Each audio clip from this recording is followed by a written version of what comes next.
All right. Welcome, everyone. Thank you so much for joining today. This is another wonderful class that we're presenting here from Brain Northwest. My name is Reggie Costanzo, and I am the Resource and Education Manager here, and I have the privilege of getting to host most of the classes. So I'm very thankful that you all are coming to join today, and I am going to be learning along with you as we hear from Jennifer Kolar of Atlas Assistance Dogs. She's the co-founder and the president of this important organization that takes a really unique approach and an important client-centered, animal-centered approach to this topic. So thank you so much for being here again. I will be monitoring the chat. So Perfect. if you have questions, feel free to put them there or write them down, and we'll make sure that they get addressed. So thank you so much, Jennifer, for being here. I'm grateful to get to see you. We had a great chat No. weeks ago. So anyway, I'm here to support you and take it away. All right, great. Well, everybody, thank you for being here. Nice to meet you. I will give Reggie a copy of these slides if she'd like them. And then since this is recorded, and then I do intend to leave some time at the end for questions. But Reggie, feel free to jump in as it makes sense to you. So what our plan is today is I'm going to talk to you a bit about Atlas as an organization. I'm going to talk to you more about just service dogs versus emotional support dogs, considerations of whether a service dog is right for you, kind of talk at a high level about some of the things a service dog can do, go into your options for getting a service dog, and talk more about our program. On November 21st, we're doing a follow-on to this course where we're really going to have some of our clients join, and we're really going to dig more into service dogs for helping with TBIs in particular. So this is going to really give you a nice solid foundation. And then there we're going to dig in and really be able to look at the many different ways a service dog can help, and you'll be able to hear from some of our clients. So first off, at the Atlas, we are a nonprofit. Our mission is to support people with disabilities to train their own service dogs, to educate ethical trainers, and strengthen the animal-human bond, or the human-canine bond, and to really focus on having a more inclusive society. We envision a world where anyone who could benefit from a service dog could have one, and where individuals with disabilities and their dogs can thrive. Great example here of a picture of one of our local clients with their service dog, climbing up on their lap to give them a kiss. Service dogs and clients come in all shapes and sizes, including with blue hair. And so, well, I'm excited to have you here today. I guess to give you a little bit about what we do and why. So we're in our 10th year as a nonprofit, or just going into our 10th year. Um, Stepping back in the US, and these are self-reported statistics. So these are likely very undercounted, but 1 in 4 Americans have reported of having a disability. Yet fewer than 1% of people have a service dog. A lot of those barriers are things like very high costs. It could be 10, 20, $30,000 to purchase a partially or already trained dog, very long wait lists through foundations or organizations or with trainers, a pretty significant shortage of qualified trainers, and unfortunately, a lot of scams and a lot of people out there that take advantage of people with disabilities, and especially prey on people with cognitive disabilities or on parents of children with disabilities. A lot of programs out there are still using outdated force-based methods, really focusing on the ends justify the means and the dog is a tool versus the dog is our partner and the dog needs to be thriving and working with you. And then even after training, it's really common to experience challenges in public spaces and transportation and businesses. And so it's really about helping here to help provide support to the community, provide support to our clients, and educate the community to try to just make this an easier world to navigate for everybody. And so that's really what we're all about changing. And so, first off, just to give you a little background, because people are going to be coming here from a lot of different backgrounds. First off, what is a service dog? And this is under the American with Disabilities Act in the United States. So, what a service dog is varies by country to country significantly. So, but in the US, a service dog is defined by under the American with Disabilities Act as a dog that's trained to perform at least one task to directly mitigate something related to that person's disability. And in the context of the ADA, what is a disability is not about a diagnosis from your doctor. It is self-defined. It is, I feel I have something that significantly impacts my life day to day. No one else gets to tell me if that counts as a disability or not. That is up to you. Now, if you're looking at health benefits, you're looking at an emotional support dog, other things like that, that's where that comes in. But for the ADA, it is up to you to define. And then that dog needs to be well behaved in all public settings. And then once you meet that criteria, you and your dog have access to most public spaces that the public could go to. Now, businesses aren't required to change the fundamental nature of their business. So, for example, a commercial kitchen, and actually you wouldn't be in the public anyway, but you wouldn't be bringing a dog, say, into a surgical suite. It would be reasonable for an oncology center to ban bringing a dog in. You wouldn't be bringing a dog into a construction site. It is reasonable for zoos to ask people not to have dogs in certain areas. And so there are things where the fundamental nature of the space, you're probably not going to go on a zip line with your dog. Make it unsafe for the dog, unsafe for the place. Also, religious institutions are not beholden to the ADA. But the dog can be any breed or size, any mix. They can be trained by an organization, by a trainer, or just the individual with a disability. And they can help with an incredibly wide range of physical, mental, and cognitive disabilities and health conditions. And these don't have to be permanent conditions. They don't have to be genetic conditions. They can be like brain injury that comes on from a traumatic event. They can also be things like recognizing that for many of us, our conditions wax and wane, our needs change. And they are not required to have any identification whatsoever. There's a lot of confusion around this. A lot of people assume they have to have a vest or an ID, or you have to have a training certificate letter. That is not true under the American Disabilities Act. And so that's an area that's really highly confusing for a lot of people. There's a lot of registries online that will quite happily sell you all of that paperwork. You do not need to have it under the ADA. Now, if you're flying, there's other forms you need to fill out. And I'll talk about ESAs in a second. There's other paperwork there. But just to have your rights in public, you do not have to have any documentation at all. We provide our teams ID cards, vests, things like that, because frankly, it makes life easier to navigate because people expect you to have it, but you are not required to. Similarly, you are not required to have a certification.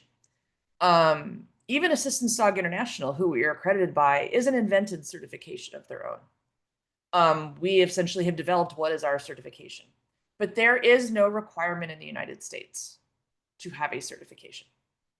There's benefits of belonging to organizations and the support you get with that and the credibility you get with that. So just to briefly comment on the difference, emotional support animals are different.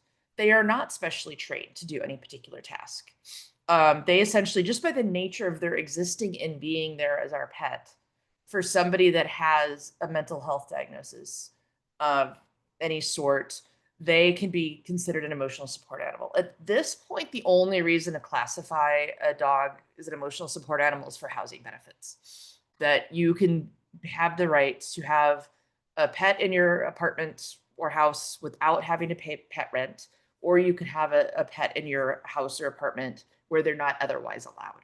For these, you do have to have a letter from a medical provider, but they do not have any public access rights. They do not have to have any specialized training. So very different, also valuable, right? And frankly, every service dog also plays the role of an emotional support animal. It's just not the other way around. There's also skilled companion dogs. You might hear that term. That's essentially a dog that does some tasks in the home, but doesn't have the level of training necessary or maybe the temperament necessary to work in public. Maybe they have a lot of fear or concerns around strange people or strange dogs or noises. That doesn't mean they can't possibly help you in your home. So something to think about if your current dog wouldn't be suitable for public access, they might still be able to help you in other ways. So I'm going to show a couple of examples. Make sure I'm sharing sound of just some tasks. Like I said, we're going to get a lot more into this when we do the next presentation. This is a hearing alert, so hopefully you'll hear a doorbell in the background. This dog is coming up and nudging his person after the doorbell, who then takes her to the door. and waits for her to open that. Another example, this is a seizure alert, where the dog is going to come up and alert the person. This is actually Molly, our director of operations.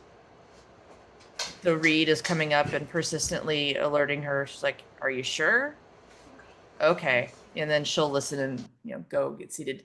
In this particular case, she was simulating that, but that looks fairly similar to, he gives her about a 10 to 15-minute alert. And her seizures are the result of the TBI. So she will join our panel in November. But just a couple examples of things that, dogs can do. And so stepping back from that before we really go into options, there's some things to think about with service dogs. Yes, they open up a lot of doors for us. They can give a lot of independence. They can make life easier. If you think about spoon theory and the concept of how many spoons does it take you to do something in the day, if you've heard of that concept, it feels like you have more spoons than you started with if you don't have your dog. I have a anxiety disorder. I have a service dog. He's now mostly retired, but I can definitely, now that I have mostly retired him, I can attest to the significant difference I experience as I'm traveling, and going to conferences and not having him, and not having him doing the work. And so does it mean you couldn't survive without one? Depending on the disability of the person? No. But does it mean your life is fuller? You're able to do more. You're able to do more with less exhaustion? Yes. However, there's a lot of things to consider. One is you now have this giant fuzzy neon sign that says to the world, there's something wrong with me. For some people, and especially people with invisible disabilities, this is actually a really good thing. It helps you feel like, oh, people might see you acting in a certain way, speaking in a certain way, moving in a certain way. And rather than questioning it, they'll see you have the dog with you and just assume, oh, okay, they've got something going on. Let me give them a little space. Sometimes that can be really nice. For other people, though, especially with invisible disabilities, or if you're younger, or it's not, say, a Labrador or Golden Retriever, a dog people are used to seeing, it might draw attention. It might bring people to you. They might ask you why you have the dog. Who are you training them for? So it does definitely draw attention. That dog, though, can turn into something for the people to focus on instead of you, which for people with social anxiety can be really nice. That client picture I showed at the beginning of the black poodle with blue hair. When they first started in our program, I kind of questioned, is this a good idea to have? Is this going to look professional? Are they going to be taken seriously? Or is this going to be a barrier for them? And what they explained, and what I've definitely experienced in the years of working with them, is it essentially shifts this tension and the focus. It takes the focus off of them. It puts it on the dog. It makes people smile. And it just kind of eases everything. And then there's a conversation of, oh, you have this dog with blue hair. And by the way, that client also usually makes their hair color match the dog's hair. But it just shifts the focus and it lightens things up. The dog is extremely well trained, but it takes the focus off the individual. And that has been so helpful for that client. And it has not once been a barrier of, oh, I don't take this dog seriously for them. It's always been a helping settle things down, and it's really been neat to see. And so just that dog can be a social lubricant, if you will. But again, you've got this public visibility. Also, think about the type of dog, both based on what are the tasks you need them to do. Do you need a dog that can help you with some balance? You're going to need a bigger dog. Are they retrieving bigger items? Do you want deep pressure therapy? You need a dog you can feel. However, where do you need to fit? Do you travel a lot? What are you doing in your life? Do you live in a small apartment? What kind of lifestyle and activity do you have? Do you have the energy? All on the flip side, if you're working with a small dog, that can be really hard for people with TBI because of chance of vertigo problems, migraine problems, of like having to look down to interact with your dog. That kind of leaning over can be a real challenge. And so, just take kind of balancing that. And then also, how much attention are they going to draw? Like I showed a picture of a white Samoyed. That dog is striking. As a service dog, she draws a lot of attention. We've had other clients with like blue merles of smooth collies. I have a white lab. Kind of, doesn't draw as much attention. People are used to seeing labs. People are kind of getting used to seeing doodles now. So just something to think about. And then just your lifestyle. It's a lot more work. The I'm going to take a quick stop and run in that grocery store and grab something just changed to I'm going to get out of the car, get my dog in their gear, take them out, let them go to the bathroom, get them focused on me, go in the store, go past the 10 people that are now looking at my dog and calling them to go get whatever that one thing I just needed was. And then I'm going to go back out and repeat, let my dog go to the bathroom if they need, get them safely in the car, undo their gear, right? Everything takes more time. Um, and it costs more money. Dogs, right? There's the acquiring the dog, there's also caring for the dog, the vet bills, vet insurance, if you have that, their food, treats, just making sure they have everything they need in life. So, it's kind of recognizing, does your lifestyle allow room to do that? Do you have a support network? It's hard as an individual person living by yourself to train your own dog as a service dog. Plenty of people do it, they accomplish it, but it's just harder. It really helps if you have a support system for like the days when you just like are really struggling to get out of bed. For days when your dog needs activity, but you're, feeling really sick.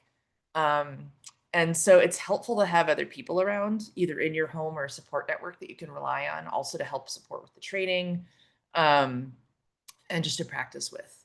So just recognizing that and thinking about how you can integrate this dog into your life. Where do you want them? You may not want to bring them with you to school or to work. Maybe you do. You may decide I want them in certain locations and not others, and that is okay. You are allowed to not bring your service dog with you everywhere you go. That doesn't mean you are magically quote unquote cured and no longer need them. That is your right and your choice. But they aren't a cure all. We as the human are the ones responsible for our care. And so ultimately, it's not safe or reasonable or ethical to put all of that dependency on a dog. They should really be considered a backup to your primary plans that you have in place. So, say you have diabetes, you have the dog who will alert you before a high or a low, but you should still be doing your own monitoring. You should still have procedures in place. The dog just helps you, um, in case you miss that. They help you get earlier notices. They can help you do things and not require help from other people. Um, but still, we need to remember these are dogs. They are not robots and machines, and they're not perfect. And so just recognizing it doesn't make your symptoms go away. However, it can really lessen them, and it can really open up what you can do. Um, so let's see. Okay, cool. No other questions yet. So some options to talk about. Oh, let me get this to go back where I wanted. So the kind of main ways people get service dogs, there's three main ways. One, you get an already trained dog. Typically, this is from a foundation that provides already trained dogs, typically a nonprofit. For most of these are typically Assistance Dog International accredited. They've been around for a long time or not. They may provide one dog a year or 50 dogs a year. Benefits of the dog is already trained. They may be free depending on if you qualify. If they have that ADI recognition, that makes a huge difference for traveling internationally. It makes a huge difference if you're a veteran in terms of the funding and support you can get. However, there can be very long wait lists. These could easily be 5 years. Sometimes they're not first in, first out wait lists. They rotate based on the perceived priority and need to them. You may have to meet very specific criteria, have a certain disability, be a certain age, in a certain location. There still can be high cost. Just because you're an ADI accredited organization does not mean you can't charge. And then the quality of the ongoing support varies. And depending on the organization, they may maintain ownership of that dog. Now, that's typically done to protect the dog in case something happens to the person or the person isn't caring for the dog. It gives the organization to bring the dog back. However, I have seen organizations really misuse this. You have a lot of leverage over somebody if you own their service dog. It gives you a lot of leverage to tell them, you can't say anything bad about us in public. And so even though there, in theory, are protections under ADI and that things were required to do and not do for our clients, I have seen this horribly used. There are also a lot of organizations that transfer ownership, say, after a year. But just things to be aware of. And also some of them will not let you add additional tasks afterward. Um, they want you to keep within exactly what you've trained the dog. So this also could be you purchasing an already trained dog from a breeder or a trainer. Um, and again, that can be extremely expensive. It's with good reason. It takes years, hours and hours a day and months, and really until the dog is about 2 for them to be fully ready. So it's not that the cost isn't worth it. It's just it's not approachable for most of us. Private training service. So again, this is purchasing a dog, either partially trained or hiring a trainer to work with you as a private trainer. So you might get a dog with some started training. You may get additional ongoing support. And there's typically fewer criteria to qualify that because you're paying them, most of them are still going, most of them will ask to see some kind of letter from your healthcare provider attesting to that you have a particular condition. This essentially is covering that trainer's butt that yes, you meet the requirements under the ADA. But there still could be a long wait list. There's very much a shortage of qualified trainers. This can still be a very high cost. You're now paying by the hour. This easily could be $150, $200 an hour. This is your own dog that you own. So there's no guarantee that you get a year in and you realize this isn't a good fit for the dog. And typically with these models, since your only support is when you're paying by the hour or to buy the dog, you don't really have any ongoing support. So the benefit is it can be highly personalized. You can do things like board and trains where the trainer takes your dog for a couple of weeks, really works hard on some specialized skills, gives them back to you. There's, if you have the finances for this, this can be a lovely option to get a really customized, tailored dog. However, again, you're typically looking at, more in the like $30,000-ish range for a fairly fully trained dog. Owner training, which is where we come in, is if you already have a dog or you adopt or purchase a dog on your own or with support, you might hire a trainer to help you select a puppy or assess a dog. So some of the benefits, you're choosing your dog. You're not beholden to, oh, the organization only works with certain breeds. Maybe you have allergies. Maybe you have preferences. Maybe you already have a dog in your home. A lot of the foundations that provide dogs don't allow there to be other pets in the home. So you've got your dog. You build a bond with your dog from the start. And you develop as a result of that, you really develop a language with your dog. Once you've been, for anybody here who's had a dog for a long time, it's sort of like, with your spouse or partner that you can kind of like say like half the words and you still understand each other. It's the same thing with your service dog. And you really learn to become a trainer yourself, which is wonderful because most of our conditions change over time and our needs change over time. And so you're not stuck with, well, I have no idea how this dog learned how to do this retrieval or how to do this. And now I need different help in a different way. And I have no idea how to change what this dog does for me. In this case, you've been doing the training along the way, even with support. So you have a lot more skills and support to retrain them. And this often is much less expensive. The drawback, similar with buying a dog and hiring a trainer, there's no guarantee the dog's going to be a good candidate. When we're as trainers, when we're assessing puppies, especially, we're looking for red flags. We're looking for things that say, no way, this dog isn't a good fit. There really aren't things that say that guarantee, there's nothing that guarantees this is how the dog's going to develop. We can do everything we can to put genetics, to pick good breeders, to have the best foundation. We do everything we can, but there's just no guarantee how this living being is going to develop. And we really don't know a lot until, they're older. And then we don't know what happens based on life experiences. They may or may not be, that may take them out of their career. Off-leash dogs that run in an attack are really a great example. That same Samoyed got charged and brutally attacked by a neighbor dog. And it took about 2 weeks before she'd walk out the front door again. And this client was really worried about, was her dog no longer going to be a viable service dog for her? Because her dog had this attack. Luckily, she's doing really well, fully recovered, still is nervous about that area in the neighborhood, but otherwise fully back. But that can often be something that career changes a dog. It can be a big learning curve if you've never trained a dog before, to go from, how do I like not only train a dog, but give them this solid thinking foundation and problem solving foundation. And then it can be hard to find a good trainer or consistent services. I see a hand up from Ronald.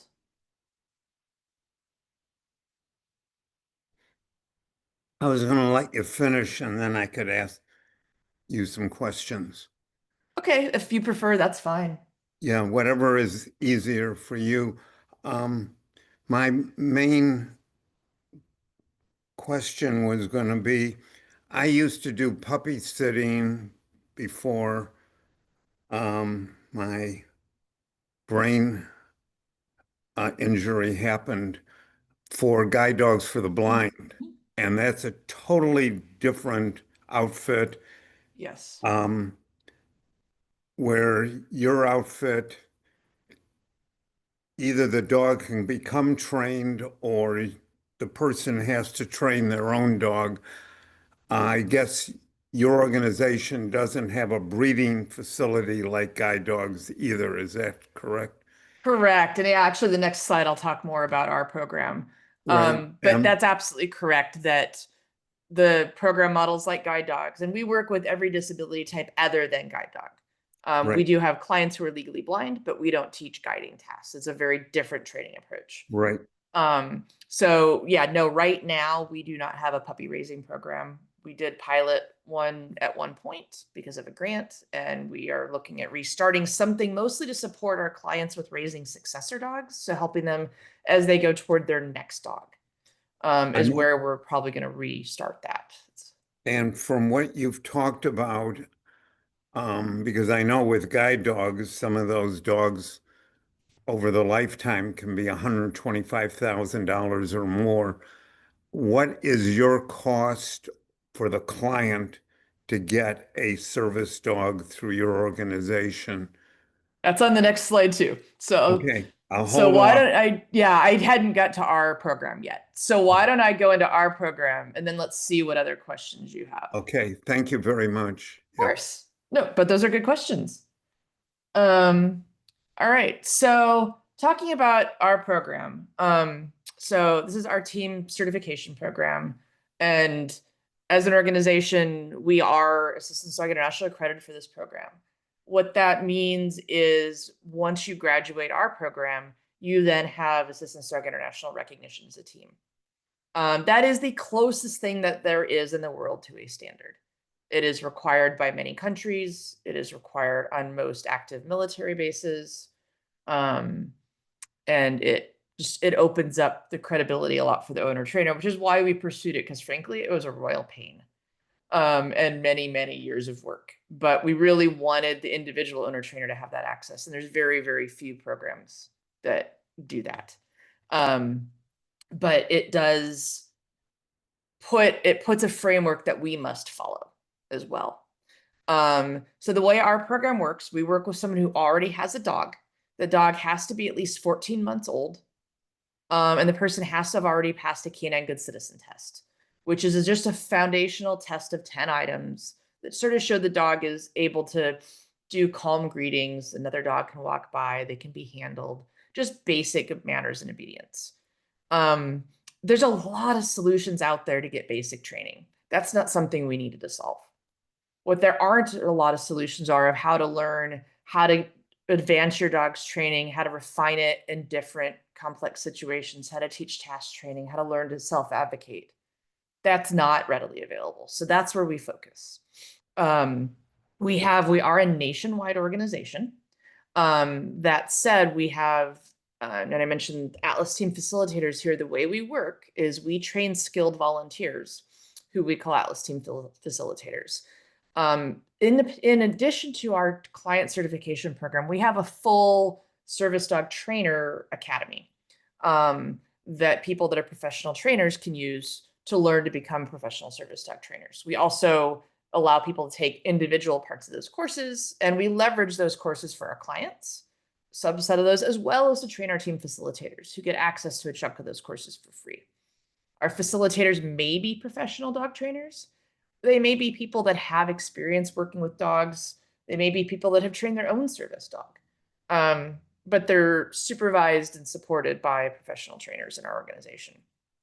You work with them for a minimum of 9 months. So what we do is you go to our website and there's a pre-application. And on our website, you can also see a map of where do we have team facilitators.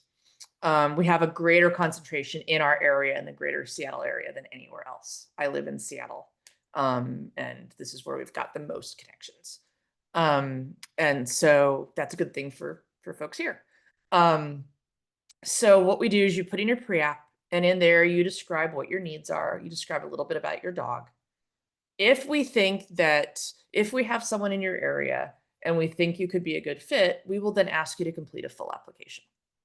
If we don't have someone in your area yet, we will keep your information, and we periodically look back through that list and see, hey, did we add somebody in that area? We'll also give you some other resources that we could suggest that you use instead.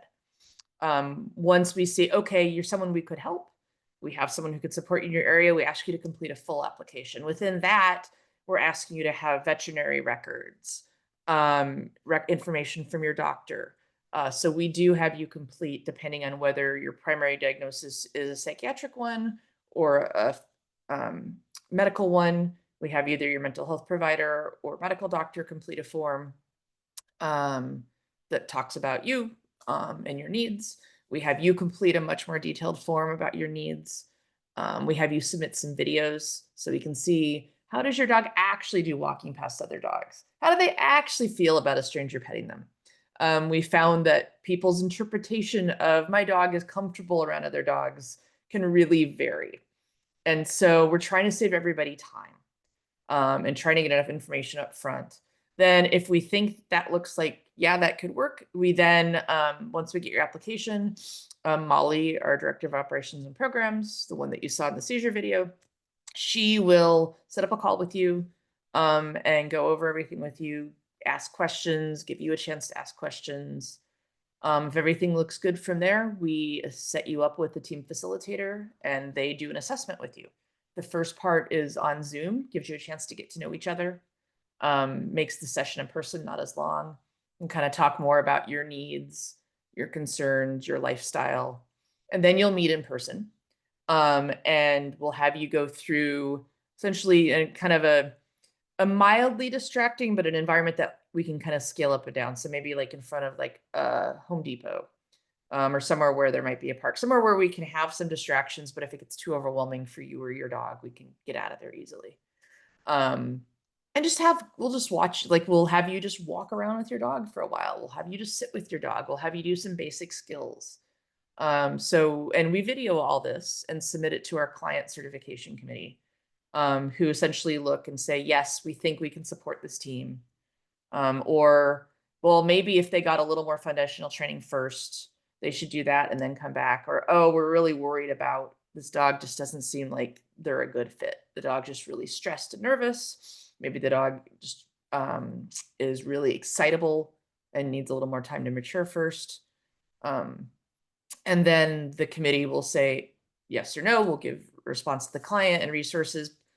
We do our best to pre-filter so that by the time you have those assessments, you are highly, highly, highly likely to be accepted. We don't want to waste the time of volunteers or your time. And so that's part of why we do as much up front as possible, to try to make that as likely to succeed for everybody.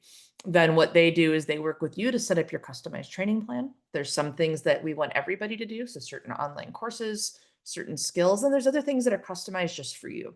So it could be, what are your disability tasks, but it also can be your needs. Like what, for example, one of our clients, and this is actually one that we did raise a dog for in a pilot program, lives on a farm and has a horse.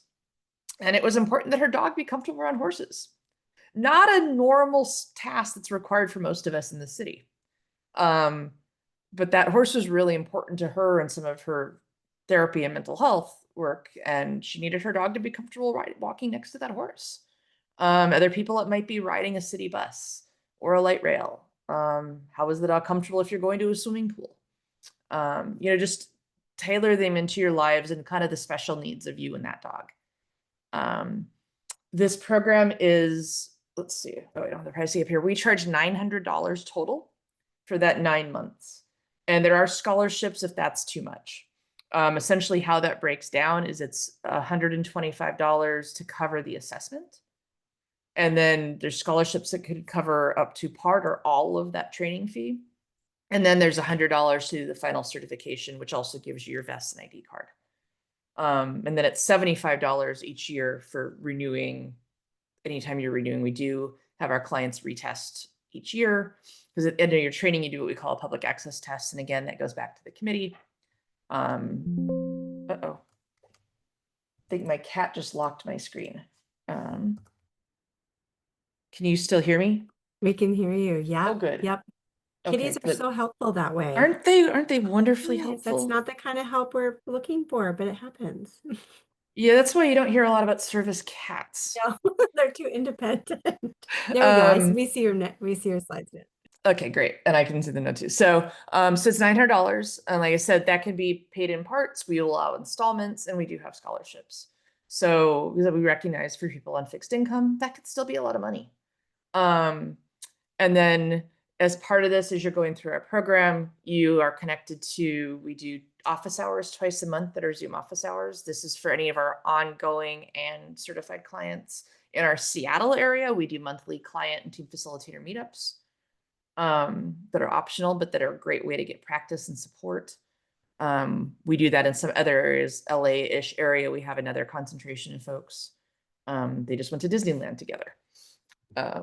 So we, try to build that community, give ongoing support, help you when you are challenged with access issues, and really make sure that you have the needs, and that we're also checking in on how is your dog doing over time. Are they showing you signs that they may want to retire, that you may need to change kind of the type of skills you do with them? My own dog I used to have him do a skill where he would jump up and he would put weight on my lap. Well, he has issues with his front shoulders now. And that started when he's now retired because of age, but when he's younger, still that had started when he was about 7. So we changed his tasks. Like I didn't want him having something where he had to jump up and jump down as much. I wanted to have something that had less load bearing work on him. So we can look at the dog and say, maybe there's a different way they can work with you that supports that dog. As part of our courses we provide clients, we also have a whole fitness course to really help you keep your dog active and healthy. And the course is really geared to be simple. Like you don't have to go out and get a bunch of fancy equipment. There's lots of ways to adapt it depending on how you can move or speak. But if you think about a working dog and how often maybe they're always on your left looking up, how many times do they do that motion, but never do that motion? And so just how do we balance, keep them healthy long-term? So that's our client certification program.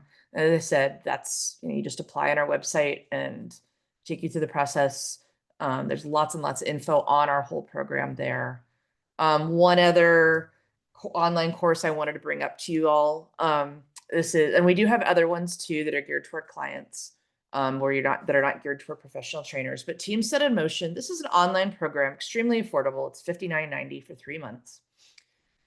We created this because we wanted to not have to say, I'm sorry, I can't help you, to people whose dog was too young, people that lived in a different country, people that lived in a different area, or the dog wasn't ready. This is a lovely foundational program that can work from puppy or adolescent or adult, giving you really solid dog training foundations, helping you learn how to build engagement and relationship with your dog. It's, fear-free practices for grooming, fun tricks, great foundation skills. This is not a service dog course. It can give you a really solid foundation. I would say probably 2/3 of the people in this intend to apply for our client program. These people also get to take part in the same client office hours. So that helps expand that pool of people that you're brainstorming with. And so this doesn't guarantee you access to our service dog program, but it is a great way that's extremely affordable to get solid foundations. Or if maybe your dog isn't a dog who's ultimately going to be suited for public access work, this can give you a lot of support. And then we do have other classes that, like I said, about fitness, service dog selection, different disability tasks that you can take individually. So that'll stop there. Example of one of our handsome dogs in a mobility harness. But you can find us at atlasdog.org. Our main email is info@atlasdog.org. We're on social media, We put out newsletters with a lot of informative information. And so don't forget the talk on November 21st. I've already got 3 clients confirmed that will definitely be there. I'm going to stop sharing my screen. Love that. Let me just stop the recording because we usually stop.